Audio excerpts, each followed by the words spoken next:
Hi, my name is Wolfgang. I'm the Managing Director of Sanofi Aventis in Austria. I'm here since 2013 and I love it.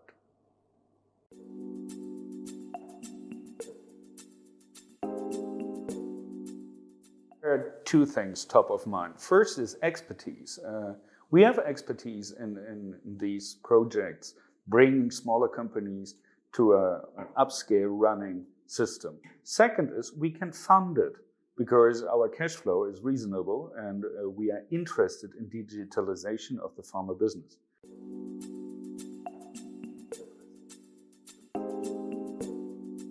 You're asking about KPIs. At the end of the day, it has to be working for the patients and for the physicians, that it at the end of the day makes their life easier.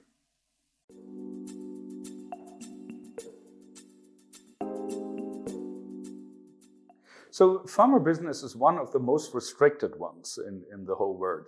So interactions with physicians or even with patients are very restricted and in very limited laws. Even you have a great idea, it will kill when you're not inside these legal fences.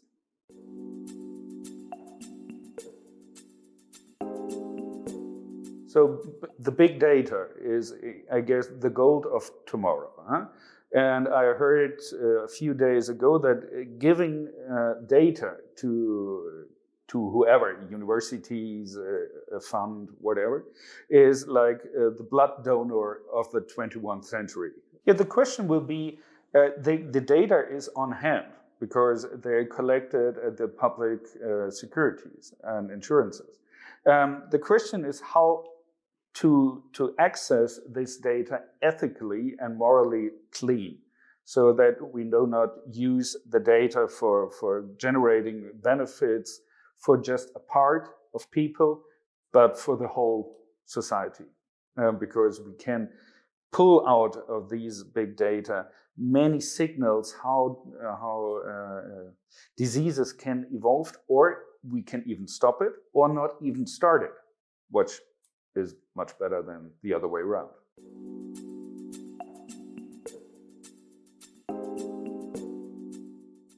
So first, what's about reimbursement? Looking over the border, in Germany, there is already a reimbursement on apps, on healthcare apps. In Austria, I'm pretty sure that will come in the next month, at least year, because this is a trend in the 21st century. When you're looking on how to do this, so first thing, you're looking at insurances. In Austria, the main part is a public insurance, and only a little one on the private one. And then you have to divide between hospital sector and retail sector. So dive in there, get a feeling what is reimbursed on that side, on this side, and where are the boundaries between them, because there are walls between in-hospital and out-hospital treatment.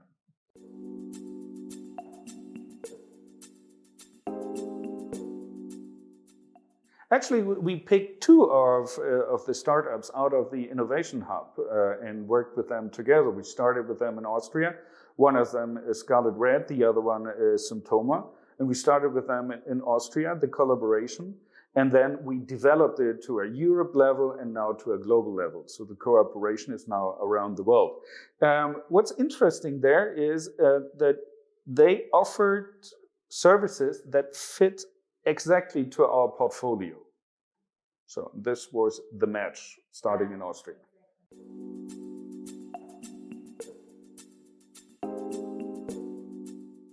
Start with desktop research. So look at the internet sites of the companies who are in the field you are interested in.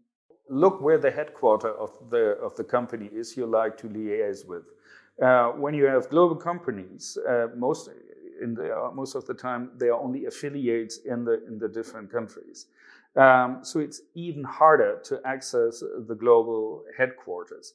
My recommendation would be start with companies who are in Austria with their headquarters first. And then always have in mind, these are most of the time big multinational companies. So it's not that fast as in a startup. Maybe some things take a little longer than you expect it to. And go to the physicians' societies and talk with them, because at the end of the day, they are the decision maker between patients and the therapy.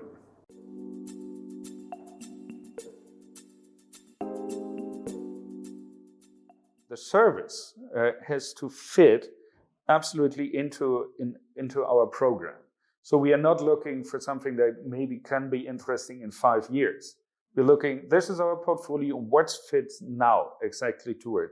And not that much in an early stage where the knowledge transfer will be from us to them.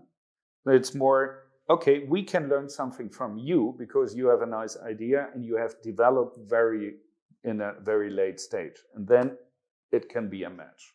The core is our business is not develop startups. We are not a private equity company. There's no R&D or no industrial affairs here. So we do no production. There are other companies who have this, other pharma companies in Austria.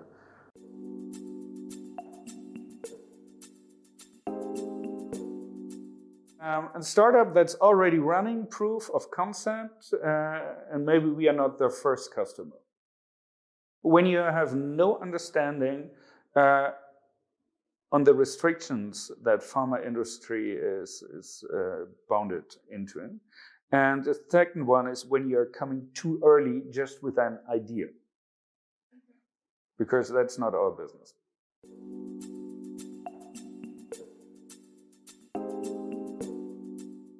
It must be comparable to what big companies are thinking of. Like we are thinking in P&L, sold packs, healthy people, stuff like this. We are not thinking in bits and pieces and how to develop things.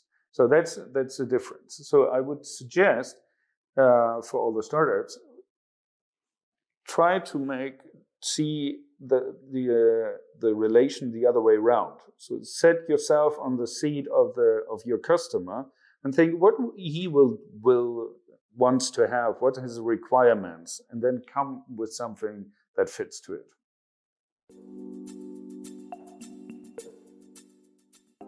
One is, and this is a pragmatically example,